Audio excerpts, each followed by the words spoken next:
Right, guys. Oh my god. Alright, guys. Welcome back to another video. You know the drill. You guys know the drill. You're familiar. Today we're gonna be talking about siblings again. Why? Because they're as prevalent as ever. Because they're all back. Because my grandma's dying. So, positive, all my siblings are back home. Negative, my grandma's dying. So it kind of balances out if you think about it. But no, it's a lot of fun now that my siblings are back home because I'm never really bored in this goddamn house. It's kind of just like, if we're at home not doing something, all of a sudden Thomas comes up to my room and he's like, "Arise, we are doing something." And then all of a sudden we're out doing something. Like climbing, pickleball, going to the jacuzzi, going to the jacuzzi, going to the jacuzzi, going to the jacuzzi, or even going to the jacuzzi. And I talked about siblings last time, and I made it. All I did was talk about all the things they had done to me that are not nice. But honestly, thinking back, I think it is kind of nice because it kind of gives you an idea of priorities. Like, if something happens, what really matters? It's not like they're chasing you around with a knife or hanging you off a ledge. It's just like a little argument, So it's, it kind of distances you from your life. It's like everything that happens doesn't really matter because it's not my siblings trying to kill me. And it also makes you tougher. Like, I don't know. Because on top of just, like, what is happening physically, they also, fret not, the abuse isn't just physical, it's also mental.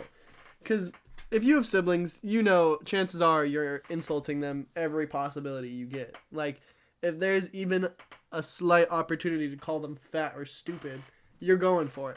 You're going for it instantly. And if you don't, you're going to be gotten. It's not like if there's an opportunity, it won't be taken. If you miss that opportunity, it's going to be taken at you. Or somebody else is going to take it. That's how it works. That's simply how it works.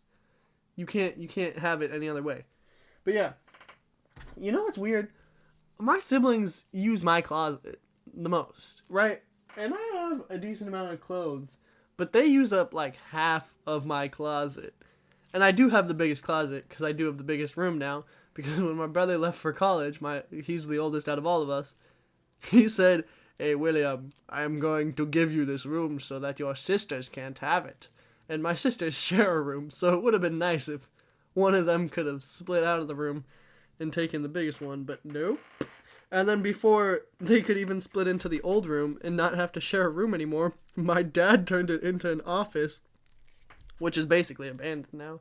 It never really gets used. Whenever he works from home, he stays downstairs. So it really is kind of funny how we just have a room that's being put to office in quotation, but not really. But one thing that I remembered, I was thinking, and I was like, there's got to be more stuff that happened from my siblings. And then I could only think of one story, and it's an embarrassing story, right? Has anybody drank pee before? Raise your hand. My hand is raised, but right, it wasn't voluntary. It was, right, it was when I was 5 or something. It was a long, long time ago. And for some reason, I just really wanted lemonade. And then I go up to my brother, I say, "Hey, Thomas, do we have lemonade?" And for some reason, he goes, "Yeah." So he grabs a red Solo cup, and he walks a bit, and he passes the kitchen for some reason. The pantry's right next to the kitchen. But he passes the kitchen and passes the refrigerator. And then he starts walking a bit further to the bathroom, right? And then he goes to the bathroom, and I'm like, "Why are you going to the bathroom?" And he said, "Oh, I left the lemonade in there." So, right, he goes to the bathroom and closes the door, and then, you hear a sound that's kind of similar to peeing. So it's like, okay, well, I don't know, maybe that's the sound of the lemonade being poured in the red Solo cup. And then he comes out, and he says, "Here's your lemonade." And I'm going to be honest, I don't like lemonade when it's warm. It's not good. It's kind of disgusting. Also, that lemonade wasn't lemonade, it was pee, and I don't know how he even convinced me to drink it. I remember I was like, "I don't think it's lemonade," and he was like, "Drink it, it's lemonade." Like, when I questioned him, he got angry and said, "Drink it, drink it." And he just kept on yelling at me until I started drinking it. So, yeah, it's kind of weird how he convinced me to drink pee. But I really guess that is the power that older siblings have over younger siblings. It's just like a dictator putting out his hand, giving an order, and then it's to be followed with unparalleled certainty. Like, oh, you are to walk across needles. No, I don't want to do it. Fine. But no, a good thing about siblings is that they kind of force you to go outside because of their unparalleled hand and dictatorship. Like my brother and all my siblings, my brother's very active. Like he's a firefighter kind of. He does volunteer work as a firefighter, and then he also just hikes a ton. Like he's done all three peaks, Grand Canyon, Mount Whitney, blah blah blah, blah blah blah, more blah blah blah. And he's basically at the top of Mount Everest if you really think about it. So with that being his lifestyle, whenever he comes home, he says, "We're doing my lifestyle and you're coming along." So basically, because of him, I got into hiking and all that outdoor stuff instead of just being like an absolute incel, always playing video games all the time and Roblox and just playing Roblox and playing Roblox all the time with my friends. But it would be easier to hike a lot more if I had friends that were really into hiking. Like I have some that want to do hiking, but it's not like a lot of my friends are more gamers than going outside stuff, which I'm excited to go to Alaska because, I mean, I already know my roommate and he's huge into outdoors. So that means I'm going to go outdoors more.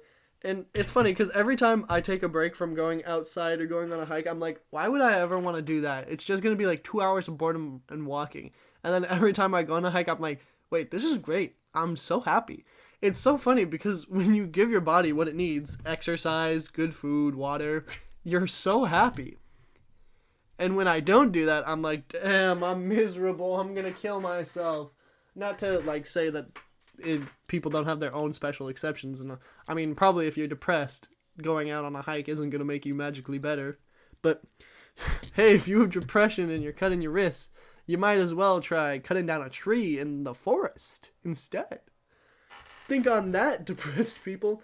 No, I'm just kidding. I mean, I don't really know much about depression, so la la la. But no, it's really funny because I think I would have genuinely been very, very lazy if it wasn't for my siblings and all that. And I mean, it's really just Thomas that forces me to go out. I mean, Emily, wow, I'm just name dropping all my siblings now. Oh. But no, my sisters don't really do much except for take me to the beach, teach me white girl culture. Oh, also, having sisters is a great thing. You don't understand. Like, if you're a guy with just brothers or a girl with just sisters, then you don't really get a view of the other gender, I guess, and how they live their lifestyle. So it kind of makes you grow up with ignorance. So when you date, or if you date the opposite gender, unless you're a little gay boy and you like boys, but when you're dating someone who isn't the same gender as you, it gives you a perspective, like you already kind of know how they are, which I'm making it sound like there's some vile like beast that's so different, but it's kind of just you just gotta understand to know. If you're in the circle, if you're in the know, you know, and you're grateful for it. But if you're not in the know, you're so lost and you don't know this key. And for some reason, a lot of people think I'm gay for it. And I'm not gay. Truthfully, I love women. I love one girl. No, I'm a girl liker. So if you're a boy and you're into me, you could try. I mean, I'd be willing to try anal like once. Like I'm scared to try anal because I think I'll like it. Gulp. No, I don't know. I would try it at least once before I firmly say I'm not into this, but I'm just a try guy. I don't think I would like it, though. I'm not someone who thinks I would like stuff in my butt.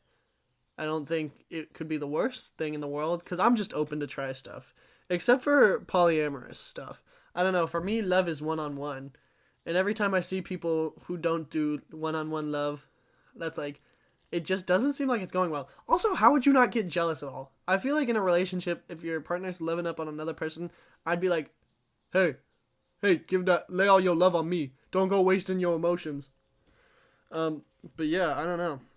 Either way, I'm happy that my siblings have made me get a life and made me who I am. And it's kind of funny that they did. And they did it in a funny way. And I remember I cried a lot when I was young over it, but it all worked out. And now I don't cry. Now I'm so nonchalant, I never cry.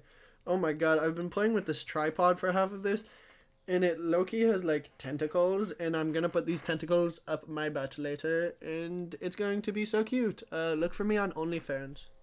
Don't actually. Y como siempre, adiós, chachas.